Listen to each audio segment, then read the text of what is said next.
Deion Sanders has already proven that he could be a trendsetter, but can he be an anomaly? Let's talk about it.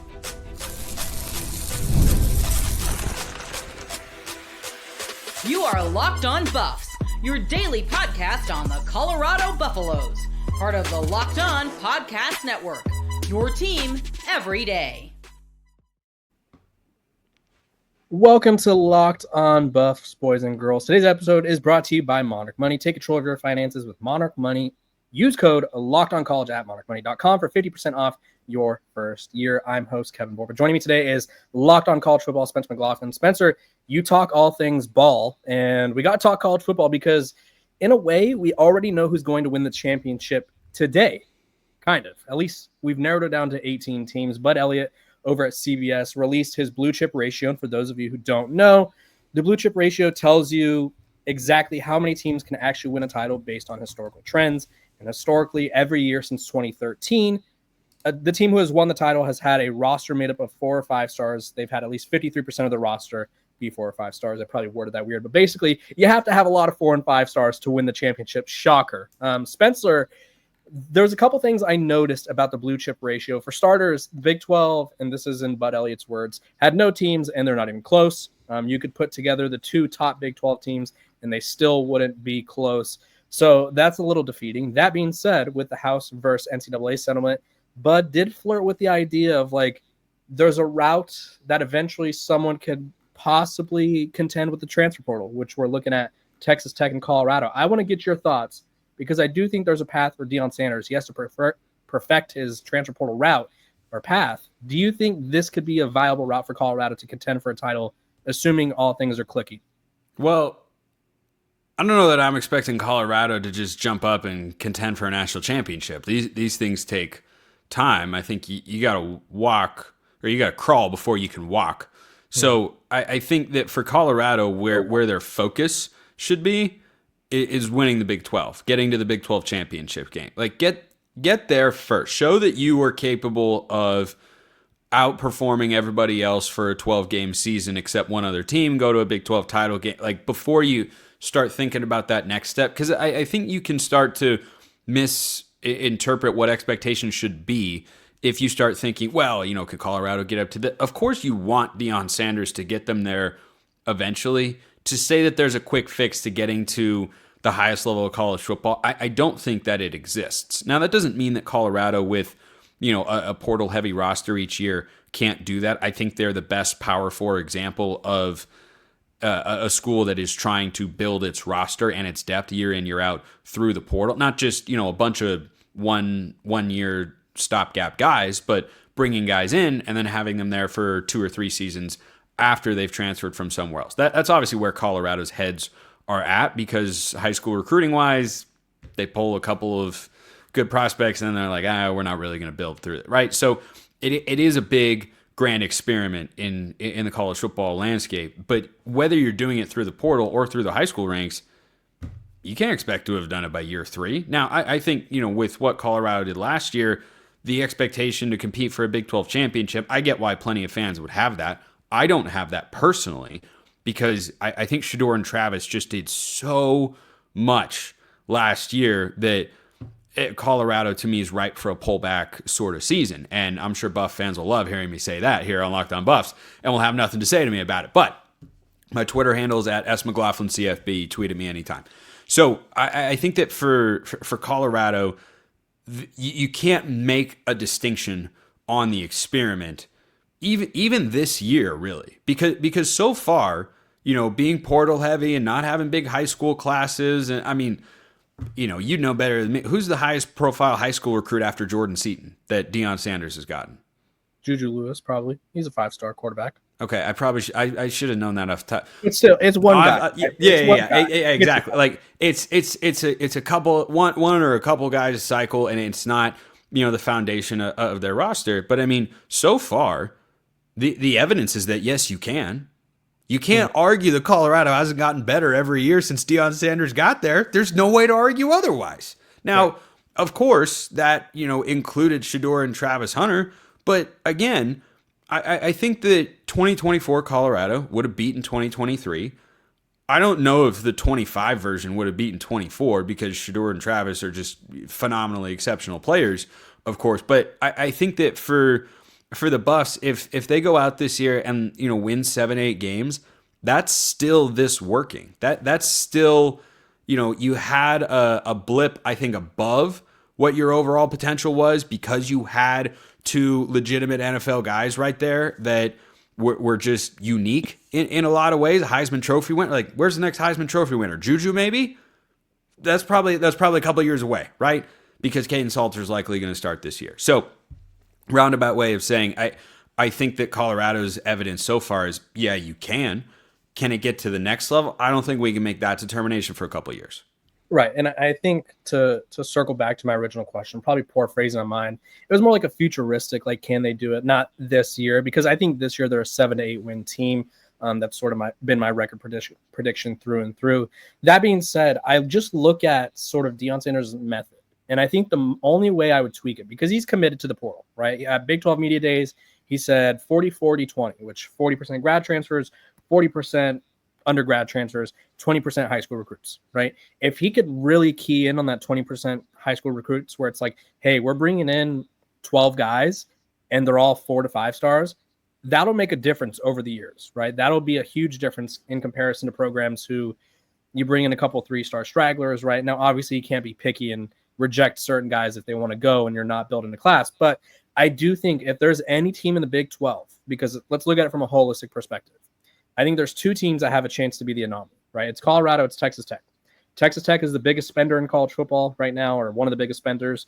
And Colorado has Deion Sanders. And I think that's sort of their big spending is having Coach Prime being there. Spencer, do you see, outside of those 2 teams, any other team that could be the anomaly, if you will, and sort of jump into this blue chip ratio threshold or upset the blue chip ratio? Well, I wonder about Indiana.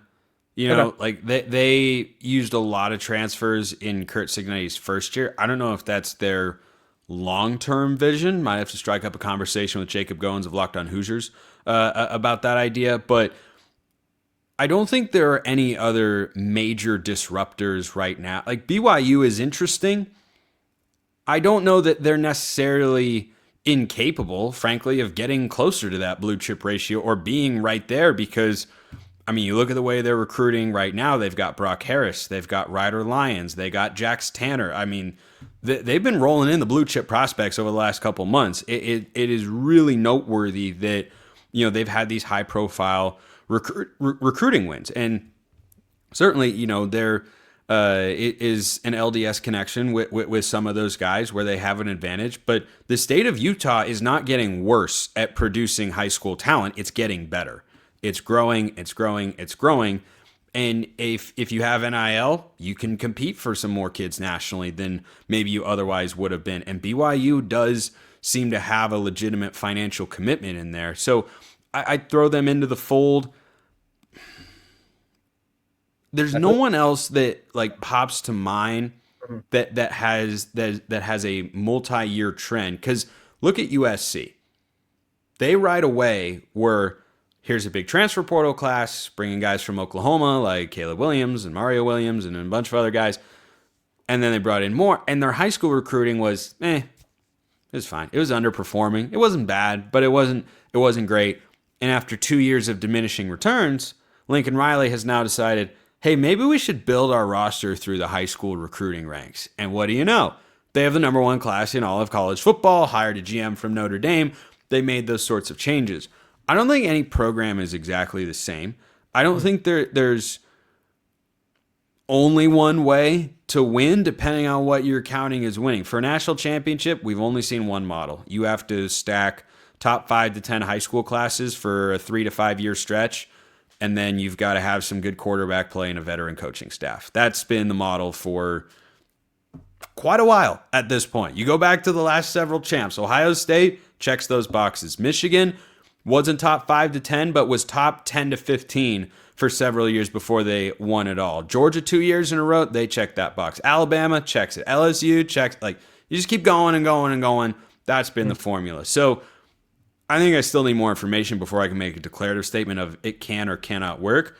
But going back to what I mentioned earlier, Kevin, Goal number one for the Buffs, get to the Big 12 championship game. Not necessarily this year. I don't think they're going to be in that conversation. I think next year, that's a more reasonable expectation. Yeah, I feel like that's fair. And I think if there was a team that's going to figure it out, I don't know, because the transfer portal is so weird, right? A lot of the transfer portal is hoping that, like, hey, we're bringing in a group of 30 dudes who've never played together and have never played with our coaches and players, and it's going to click, right? I think it's just going to be a random year, and it may be when all the money is being distributed and certain programs aren't getting as many blue chip recruits as they once were, like the talent's sort of being scattered throughout. So I think it can happen. I think it'll be a random time. I don't have the timeline. I do have a fun fact question for you, Spencer, because I know this one's near and dear to your heart. Do you know who came the closest to busting this model? The blue chip ratio model? Washington, 2023. Close. Your Oregon Ducks, or your former Oregon Ducks, 2014, Marcus Mariota, they had a high 40 blue chip ratio. Yeah. Was that so? Washington's in 23 was higher than Oregon's in 2014. It must have been. That's what CBS is having. Or they just weren't considering Washington. Interesting. Washington was, I believe, below the threshold. Okay. Yeah, no, it was. I remember. I think they were close. I think they were like 51% or something in that sort of range. I'd have to check. Oregon was in the 40s. So it was also worth noting that Michigan that year was 53%. So they were low themselves for a title contender or title winner, I guess you could say. But yeah, for those of you at home who don't care about my fun fact, just know Colorado is probably going to be one of the teams who could be the anomaly. It's just a matter of they have to continue to build it correctly through Deion Sanders' model, which is working, but we don't know if it'll work at that level yet. But that's what the fun of college football is. We'll just have to wait and find out. When we come back, we're going to be talking about if Colorado is overlooked, underrated, or just downright being ignored. Let's take a quick break.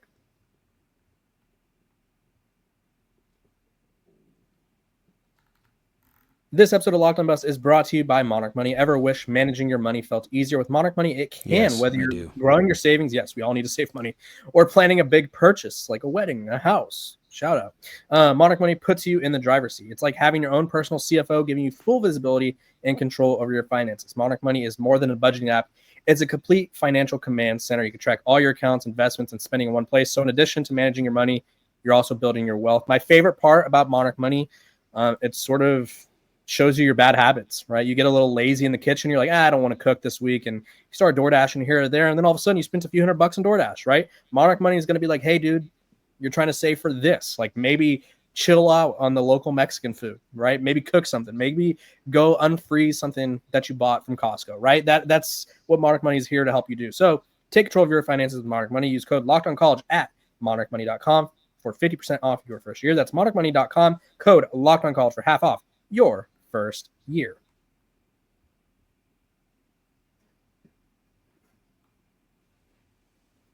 I'm joined by Spencer McLaughlin, Locked On College Football, our very own Locked On College Football analyst, the guy who actually gave you this. Boo this man. Boo this man. Bring it on. Bring it on. Come on. So where's your biggest beef? Where's your biggest beef? If you want to say BYU, I'm not going to necessarily hate that one because the more I think about BYU, the less I like them. Well, yes, and I think we had a very similar ranking of the Big 12. Whether that's scary or not, I don't know. For those at home, I had Texas Tech, ASU, Kansas State, TCU, Baylor, Iowa State. So we kind of flipped those guys. Utah at 7, Colorado at 8, Houston 9, Kansas 10, UCF 11, Cincinnati 12, Arizona 13, BYU 14 because I was being told that their quarterback issues were going to end their season in a way, if you know what I mean. Oklahoma State 15, and then West Virginia down there at the bottom, even though they have Rich Rod, Pat McAfee. Those are pretty similar rankings. Yeah, right. It was kind of those are very.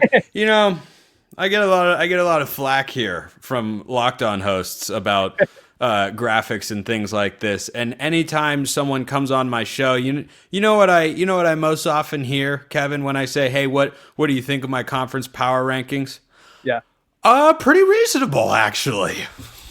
That's fair. I get that. Right. I get that a lot. Right. And I think we were along the same, we had pretty much the same teams in the same spots for the most part. You were higher on Houston. I was higher on TCU. The point that I want to make, and I think now you'd probably agree that BYU needs to drop, right? I'm assuming just because we don't know the quarterback situation. We know that it's not going to be Jake Retzloff. We know that, correct? We know that his priorities were elsewhere. But I think for BYU, Retzloff was good last year and was clutch. Have you looked at his actual numbers though? Yeah, he was very like not move the needle. Like that was his whole game. Yeah, he was better than I expected. Okay, I didn't believe in BYU going into last year. It took me several weeks to get on the BYU can win the Big 12 train. I had a running joke with BYU fans because I kept picking against them. They kept winning, and after like 6 weeks, I thought, okay, fine, they're team of destiny, I guess. But then I would keep picking against them because, and I'm not kidding with this. This was like one of my favorite memories of the 2024 college football season. Every week, I would pick against BYU as a service to BYU fans because my speaking against BYU kept leading to them winning. And so whenever someone would comment, hey, why are you picking against BYU? That's ridiculous. Someone else would come in and say, no. Spencer has to pick against BYU because if he doesn't, we're going to lose. You were like their anti good luck charm. Yes, I was the metaphor for preying on their downfall. But yeah, I was like the I don't know. Antichrist is probably not the right word in this conversation. Like I don't like Swig, maybe. I was, you know who I was? Christian Bale's Batman. Oh, okay. I was the Dark Knight. I'm not a hero, a watchful guardian, a silent protector. BYU didn't deserve you. But yes, I'm the hero. BYU needed, but didn't deserve, but not the one they deserved. Right. Right, and I think that's a fair assessment of you. No, I think the one thing I wanted to ask you, like from the general perspective, because you cover the sport as a whole on your podcast, I wanted to get your thoughts on why Colorado isn't as good. Like, is it strictly Shedeur and Travis are gone? Is it you're not confident in X, Y, Z? Like, what is your? It's not strictly. It's 80%. Okay. That's fair. Are you telling me Colorado is going to have the same number of explosives? Not that they aren't going to create explosives this year, but are you telling me they're going to pull as many rabbits out of the hat as they did, not just in games, but in specific situations last year? Like, I don't know how much confidence I have. It's not a ton because I think Caden Salter's fine. I don't think he's serviceable. I don't think he's great, but certainly he's a guy you can win games with. And I think Colorado will win games. I haven't done the record prediction on Locked On College Football yet, but I'm starting to get those going now over on the show. But every time Colorado needed a big play, it was Shedeur to Travis, and you couldn't stop it. I'm sure there'll be a great connection this year with Caden Salter and someone. It's not going to be as good as Shedeur and Travis, who had 2 years together under their belt already, one at Jackson State, one at Colorado before last year. Like that is where my biggest concern comes in. Like defensively, yeah, you're going to miss Travis Hunter. I think they've got personnel that can be solid, respectable at the very least. I like the receiving core. Certainly, it's hard to not like what they have at the wide receiver position. That's something they've done a really good job of bringing talent in. I think the offensive line, hope the offensive line. Can it get worse, right? I don't know. I hope not. I hope it couldn't get any worse. That would be a really scary sight if it got worse. That would be bad. Shedeur was sacked, 54 times? Like a quarterback being sacked 65 times in the year, I can't see it. Yeah. All these things I think equate to or kind of net out. Like some things I like, some things I don't like. To me, it nets out to not quite as good. And last year they were a 9-3 football team. I don't think they can get to 9 wins. I think the Big 12 is just too deep of a conference for them to go through, lose those guys who were so important, and wind up having the same record. Yeah, no, I understand the thought process there, and I find myself like jumping from side to side here, because in one perspective, and I said this a while ago, and then Coach Prime kind of validated that at Big 12 Media Days. I said, I think this team has more talent throughout the roster. Like, it's going to be more well balanced. That being said, the star power is nowhere as close, right? And I think the star power of Travis and Shedeur, I think that wins Colorado last year. I mean, off the top of my head, I feel like Travis, Baylor, there's one win right there. Yeah. How about Shedeur with and Shedeur had the Hail Mary in that game too? That's another one. Same game, yeah. No, I know, but I'm saying right, like that's an example in my head of right. Those two guys single-handedly could win you football games.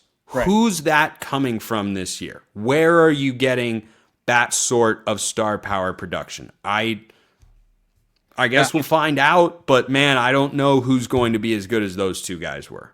Yeah, and I think Colorado's best bet is just being more balanced, right? If you could run the ball effectively, I think that kind of opens a lot of doors for you, because when you're averaging Spencer, you have 300 yards less than Colorado's leading rusher last year, so there's that. That's not good. It's not great, right? Colorado, not good. They've yet to have a 100-yard rusher in a game. They've come nowhere close to 1,000 yards rusher in a season. So I think the run game is sort of the weird key, and then obviously the offensive line. But I do think it's a weird sort of thing of like, can they be a better team but not as good? That's sort of the question that I'm battling in my head. Also, Kevin, I'll close with this thought. Yeah. I was glancing at it because I didn't know we were going to get to this point when we started recording the segment, but that's the way the cookie crumbles. I kind of forgot how brutal Colorado's schedule is. It is one of the top ones. They play all the best teams.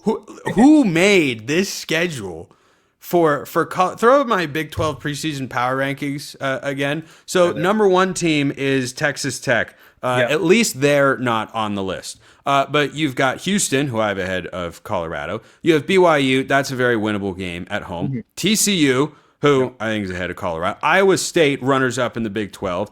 At Utah, good luck. They're going to be, I think, closer to what Utah was their last 2 years in the Pac-12, RIP. Arizona is not any good. They should win that game. West Virginia is not any good, but it's on the road. Who knows? Arizona State, Kansas State? Who did Prime piss off in the Big 12, man? The dude supports Brett Yormark all the time, and this is the gauntlet. This is the thanks he gets for bringing Colorado back to relevance and bringing attention to the conference. Like, what did he do? And then of course there's Georgia Tech, who's one of my favorite conference championship dark horse teams in the country. Yeah, I actually have them. I have them 3 to 4 range in the ACC. I have my preseason ACC rankings. I have Georgia Tech 4th. Yeah, I can't get them to like 1 to 2 because that feels really aggressive. No. But it's like they shouldn't be ahead. Miami was a 10+ win team last year. They have Carson back and new defensive staff. Clemson is a clear cut number 1. And then there's Florida State, right? Thomas Castellanos is Dog, I put Florida State 14th.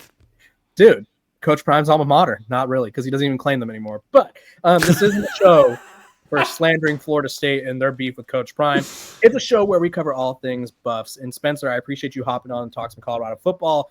Tell the people where they could find you and all your coverage of the amazing sport that we get to pay. The greatest sport on planet Earth is what I say. Over on Locked On College Football, Monday through Friday on YouTube and wherever you get your podcasts. If for any reason in particular you want to know what's going on with the Oregon Ducks, Locked On Ducks, I am there as well, and I just pop up all over this great and wonderful network, Kevin, because like I say on the Locked On Big Ten squad every week, I'm Spencer McLaughlin of Locked On all over the place. And I'm Kevin Borba, host of Locked On Buffs. And when we come back, I'm going to give you my 3 hottest takes about the Colorado season this year. But first, quick break.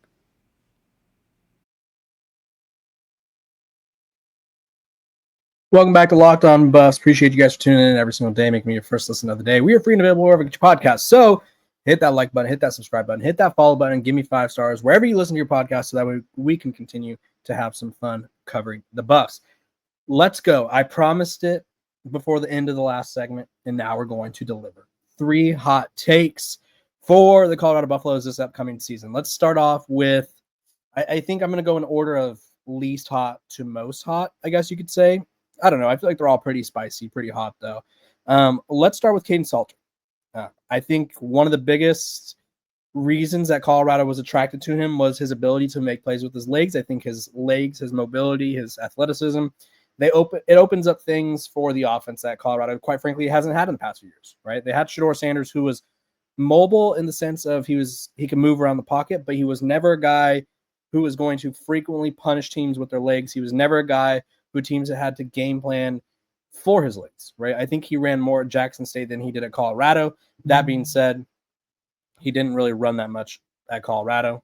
Here and there, he'd scramble, but Kaidon Salter is more of a true dual threat quarterback. So with Colorado's struggles in the run game and Salter's, I guess, effectiveness in the run game, I think he's going to be Coach Prime's first 100-yard rusher, right? Colorado has not had a 100-yard rusher under Coach Prime.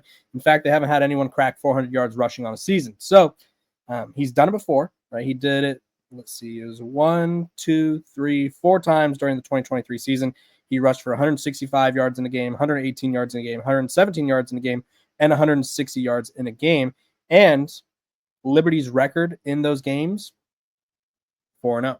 So when Kaidon Salter's rushing for 100 yards, his teams, they're doing pretty well, right? He didn't do it last year, but he came pretty close a couple of times. He ran for 94 yards against Middle Tennessee, and then he also ran for 87 yards in the loss to Kennesaw State. So Kaidon Salter, I think he has the ability to, whether it's a design run or make something out of nothing, I think that's where he thrives. And I think Colorado's going to get a taste of that next year, and that's why I think he will be Colorado's first 100-yard rusher under Coach Prime. And I think that will open up things for the running backs, and obviously I think that opens up things for the receivers.